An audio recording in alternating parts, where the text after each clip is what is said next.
Close your eyes and let the world you know gently fade away.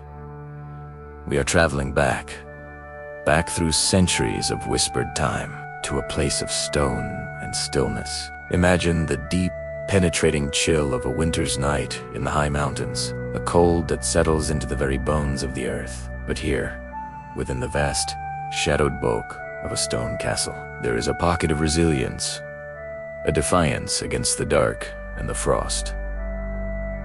Tonight, we are not here for the clash of swords or the roar of siege, but for the quiet victory of rest.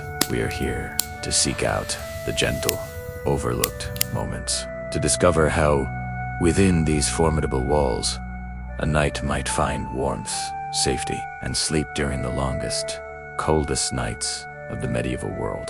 So settle in and let your thoughts drift to the rhythm of distant hearths and the deep, quiet peace of a castle wrapped in winter's slumber. Welcoming tone, slightly brighter, but still soft and welcome, dear listener, to a quiet journey into the past. Tonight, we will wander the torchlit hallways and quiet chambers of a medieval castle. We will observe not the drama of history, but its daily comfort, the simple, profound human act of finding rest. We'll explore the stones that held the heat, the fabrics that held the warmth, and the rituals that prepared the mind and body for a night of deep, restorative sleep. This is a story woven from wool and stone, firelight and shadow, a slow, meandering tale, perfect for letting go of the day and drifting into your own peaceful rest.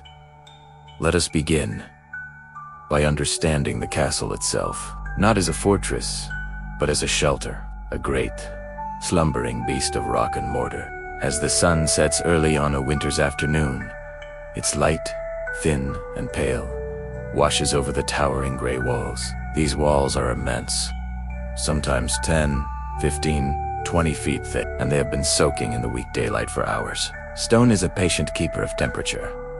It absorbs warmth slowly and releases it even more slowly. So as the bitter night air descends, the castle's massive skin begins to radiate the gentle, stored heat of the day back inward. It is a primitive, but effective, form of thermal mass, a buffer against the immediate shock of the cold. Walk with me now, in your mind's eye, across the outer bailey. The ground is hard, perhaps frosted. Our breath makes soft clouds in the air.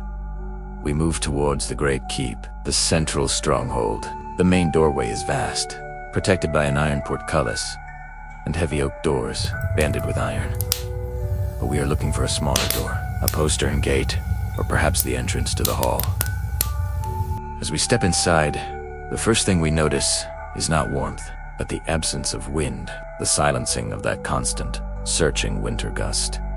It is immediately quieter, stiller. The air is cool, yes, but it is a still cool, a calm cool, and it carries within it the subtle, comforting scent of stone, of wood smoke. From deep within, of damp wool, and of the rushes that cover the floor. This is the castle drawing its first deep breath of evening.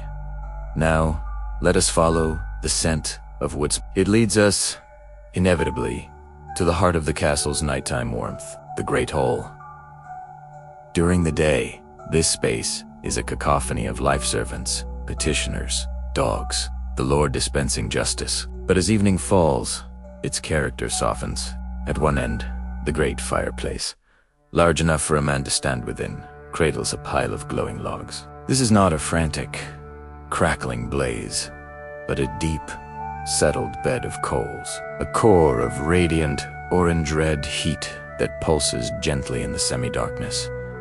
The stone of the fireplace itself is warm to the touch, and the heat travels. It washes out into the room in visible, shimmering waves, making the very air above the rushes on the floor seem to dance and waver. This is where the household gathers in the final hours before sleep.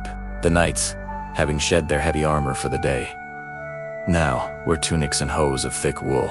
They might sit on wooden benches or stools, closer to the hearth, their hands extended towards the glow.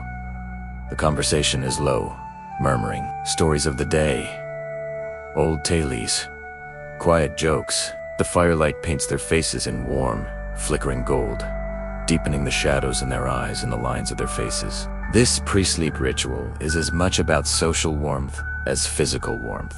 The shared space, the shared fire, the shared low murmur of voices all serve to ease the mind from the alertness of the day into the collective drowsiness of the night. Look up.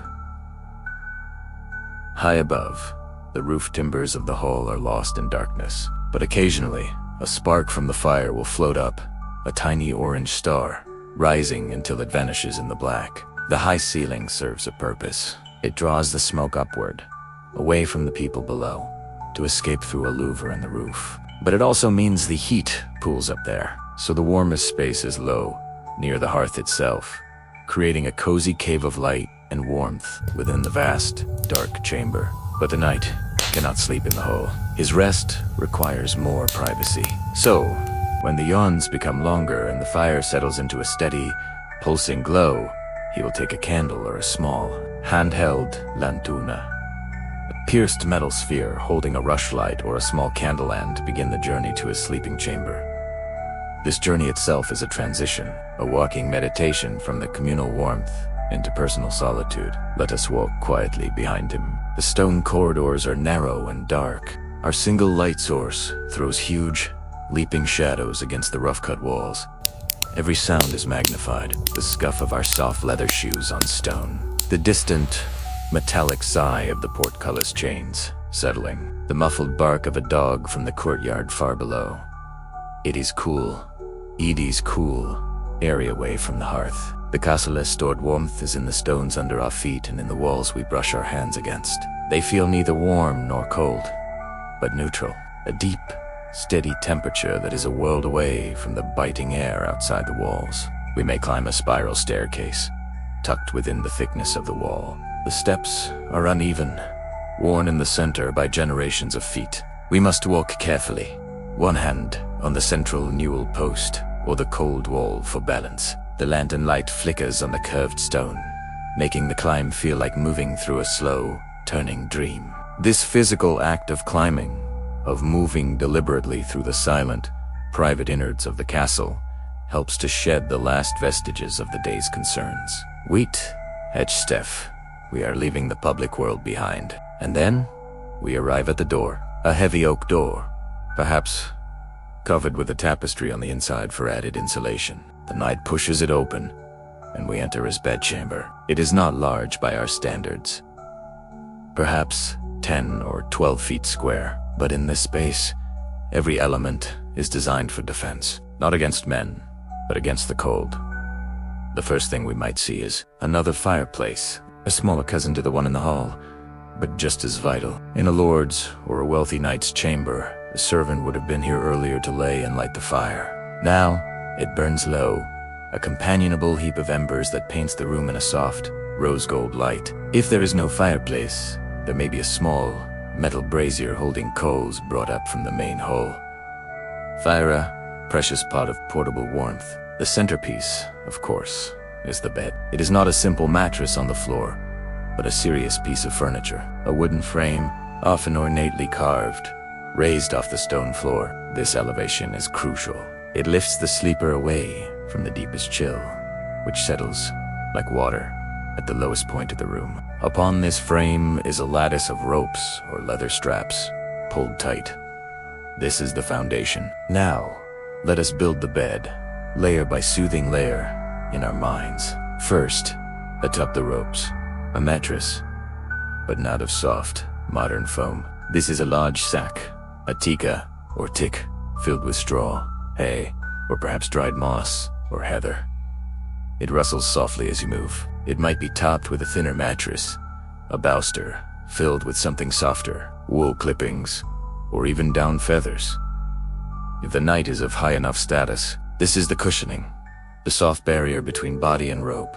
Then, the sheets, often of linen, a fabric that feels cool and smooth at first, but quickly warms to the body's temperature. Over the sheets, the blankets, layer upon layer of them, heavy woolen blankets, woven thick and dense. They are weighty. This weight is not a burden, it is a comfort. It is a gently constant pressure, a sensation of being held, secured. it is the feeling of safety. And at the summit, the crowning glory of medieval sleep, the fur coverlet, or the quilted counterpoint.